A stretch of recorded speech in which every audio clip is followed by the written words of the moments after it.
कैरीचा season आहे आणि ही recipe होणार नाही असं कधी शक्यच नाही. तर आज आपण करणार आहोत हा पदार्थ तुम्ही ओळखला? चैत्र महिन्यामधल्या हळदी-कुंकूला जेव्हा आपण आईवर जायचो ना, त्यावेळी हळदी-कुंकूपेक्षा आपल्याला इंटरेस्ट असायचा ही डाळ कैरी खाण्यामध्ये. बऱ्याच जणांकडे याला आंबेडाळ सुद्धा म्हणतात आणि फक्त चैत्रातच नाही बरं का, जोपर्यंत कैरी आहे तोपर्यंत महिन्यातून 5 ते 7 वेळा ही रेसिपी झालीच पाहिजे. तर आज आपण करणार आहोत आंबेडाळ, ज्याला बरेच जण डाळ कैरी असंही म्हणतात. माझी साधी सोपी पद्धत तुमच्यासोबत शेअर करतेय. माझी पद्धत कशी वाटली ही बघायचं असेल तर व्हिडिओ संपूर्ण बघा आणि आवडला तर लाईक करा. नमस्कार, सरिताच्या स्वयंपाकघरात म्हणजेच आपल्या सरिताज किचनमध्ये आज आपण करणार आहोत आंबे डाळ किंवा याला बरेच जण डाळ कैरी म्हणतात. मस्त चटपटीत लागते. रेसिपीला सुरुवात करूया.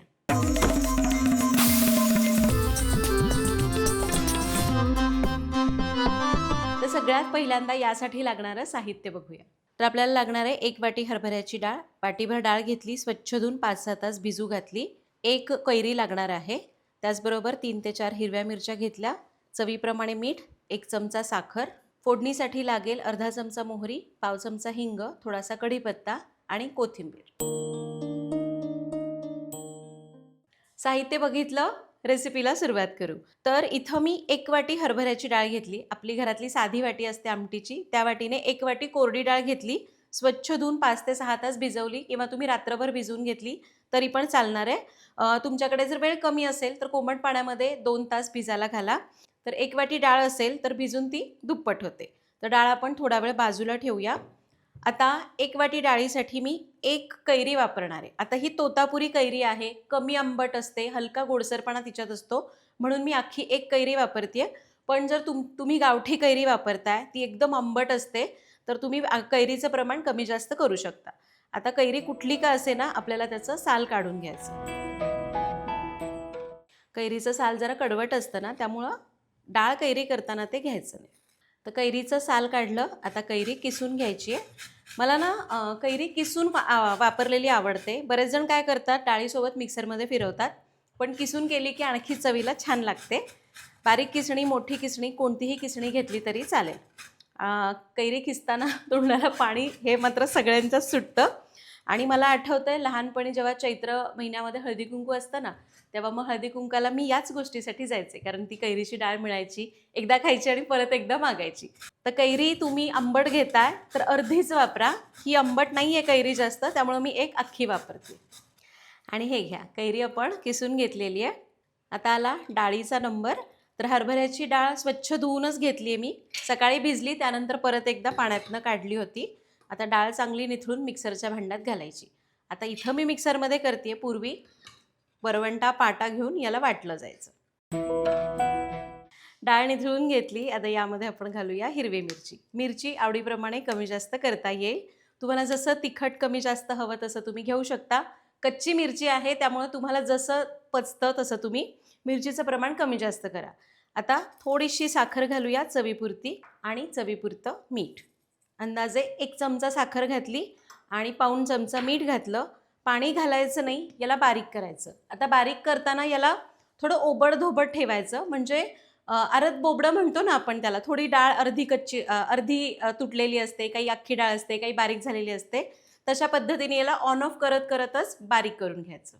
आणि हे घ्या, आपली डाळ वाटून झाली आहे. तुम्ही इथे बघाल तर काही डाळ एकदम बारीक वाटली आहे, काही थोडीशी भरडलेली आहे, काही तुकडे झाले आहेत, काही अख्खी तशीच आहे. तर आपण ही डाळ एका भांड्यामध्ये काढूया. तर डाळ एका भांड्यात काढली. आता यामध्ये घालायची आहे कैरी. तुम्हाला जर वाटतंय कैरी खूप आंबट आहे तर काय करा, थोडी कैरी आधी मिसळून घ्या, चाखून बघा. वाटतंय की थोडीशी अजून गरज आहे तर मग वाढवा. तर याला चांगलं मिक्स करून घ्यायचं आहे. मी मगाशी म्हणाल्याप्रमाणे तुम्हाला जर कैरी किसून घालायची नाही, डाळीसोबतच तुकडे करून एकत्र फिरवून घेतली तरी चालेल. तर आपण याला मिक्स करून घेतलं आहे. याची फोडणी करूया. तर आता फोडणीसाठी कढल्यामध्ये 2 चमचे तेल घ्यायचं. 2 मोठे चमचे घ्यायचे, कारण याला तेल जरा जास्त असेल तर त्या चटणीला किंवा डाळीला चव चांगली येते. आणि हे आपलं सरिताज किचनचं लाकडी घाण्याचं शेंगदाण्याचं तेल आहे. शेंगदाण्याचं पारंपरिक पद्धतीने काढलेलं तेल, त्यामुळे पदार्थांना चव छान येते. अगदी पारंपरिक असते ना तशी. संपूर्णपणे केमिकल फ्री पारंपरिक पद्धतीने काढलेली तेलं आहेत. एकदा जरूर वापरून बघा. ऑर्डर करण्याची लिंक डिस्क्रिप्शन बॉक्समध्ये दिलेली आहे. तेल गरम झालं, यामध्ये घालूया मोहरी. मोहरी चांगली तडतडली. गॅस मी बंद करते. यामध्ये घालूया हिंग आणि कढीपत्ता. आपली ही मस्त फोडणी तयार झाली आहे. फोडणी डाळीवर घालू. याला मिक्स करून घेऊया. बरेच जण यामध्ये कढीपत्त्याचा वापर करत नाहीत. तुम्हाला नसेल वापरायचा, नाही वापरला तरी चालेल. आता थोडीशी चिरलेली कोथिंबीर घालूया. याला मिक्स करून घेऊया.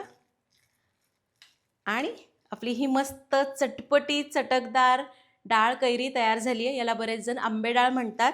तुमच्याकडे काही वेगळं नाव असेल तर मला कमेंटमध्ये सांगा. अगदी म्हणजे पूर्वी कसं चैत्र महिन्यामध्ये हळदी कुंकू असायचं ना, तेव्हा अशा पद्धतीने ही डाळ केलीच जायची. पण इतर वेळेसुद्धा जेव्हा जेव्हा कैरीचा सीझन असतो, कैरीचा सीझन संपेपर्यंत या पद्धतीने आंबे डाळ आपल्याला करता येईल.